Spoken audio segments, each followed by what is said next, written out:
Hello, ladies and gentlemen. So here what we're going to do is talk about graphing our, well, this isn't a quadratic equation, but our polynomials. So when we're looking at our graphs, what they're asking me to do in the question here is to identify the solutions. If you recall from when we did quadratics, our solutions are going to be the x-intercept. So I'm looking at this graph where my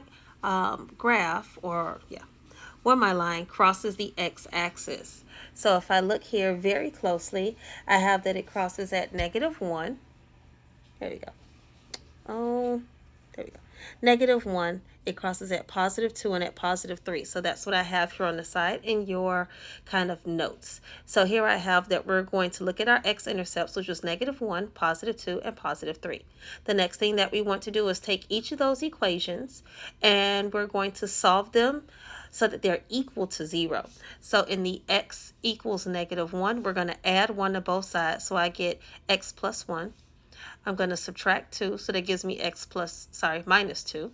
And over here, we're going to subtract 3, so I wind up with x minus 3. We take each of those things and we write them in factored form. So I have x plus 1, x minus 2, and x minus 3. And I look for my answer in the answer option. So down here, that's going to look like, you guessed it, that looks like answer option C. And hopefully you saw that as well.